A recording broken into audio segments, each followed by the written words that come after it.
છીએ સમગ્ર ગુજરાતના વિકાસને જે રીતે આગળ વધાર્યો છે એ વિકાસ એ આખા દેશની અંદર એક આદર્શનું મોડલ બન્યું છે, વિકાસનું મોડલ બન્યું છે। એવા વિકાસના પ્રણેતા 21મી સદીના ગુજરાતના આપણા બધાના એક આવતીકાલના દેશના નેતા નરેન્દ્રભાઈએ આ વિસ્તારની અંદર એક નવું ઘરેણું આપણને આપીને આ બધાને આ વિકાસની અંદર આ વિસ્તારનું એક આગે કદમ વધારે ફરી એકવાર નરેન્દ્રભાઈ આવી રીતે વિકાસની અંદર ગુજરાતને આગળ લઈ જાય એવી શુભેચ્છા। ભારત માતા કી જય।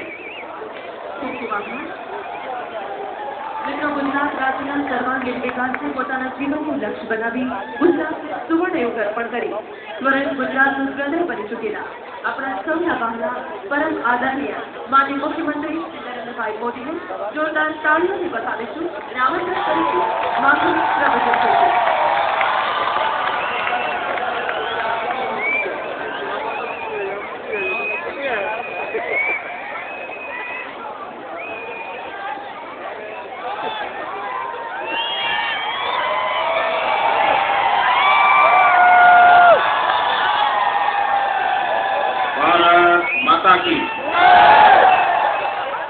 હું કહું મહાપ્રજ્ઞજી, તમે કહેજો અમર રહે।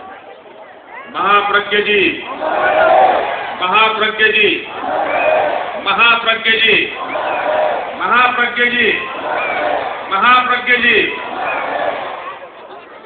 મંચ પર બિરાજમાન મંત્રીમંડળના સાથીઓ, ધારાસભ્યશ્રીઓ, મેયરશ્રી,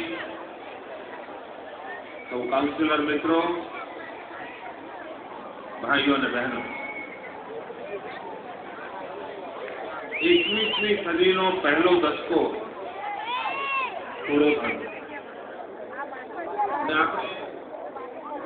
21મી સદીના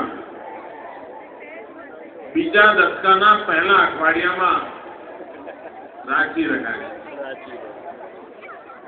આ 21મી સદીના પહેલા દશકાનો હિસાબ લગાવતો કે 2001 થી 2010માં આજે જ્યારે મહાપ્રજ્ઞજીના નામ સાથે એક ઓવરબ્રિજનું લોકાર્પણ થઈ રહ્યું છે તો હિસાબ લગાવ્યો તો આ દશકાનો આ 21મીમો બ્રિજ બનાવ્યો છે।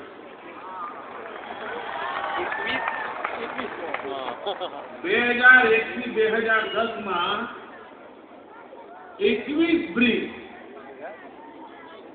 અમદાવાદના નાગરિકોની સુવિધા માટે, ટ્રાફિકના ભારણને પહોંચી વળવા માટે અને આ 10 જ વર્ષમાં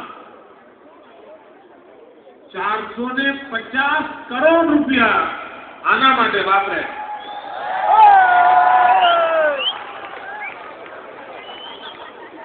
आप विचार करो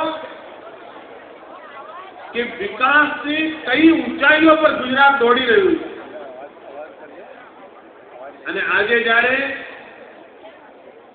21મી સદીના 21મા બ્રિજનું લોકાર્પણ કરી રહ્યો છું ત્યારે એ વાતનો અતિશય સંતોષ અને ગર્વ છે કે આ બ્રિજનું નામ આચાર્ય મહાપ્રજ્ઞજીની સાથે જોડાય। મને આ બ્રિજનું કામ વિલંબમાં પડતું હતું તો મને ભારે નારાજગી વ્યક્ત કરતો, પણ તમને પણ ખબર છે કેટલું લાંબુ ચાલ્યું, તમને બધાને કેટલી તકલીફ પડી અને તમને થતું હશે જો મોદી સાહેબ શું કરે।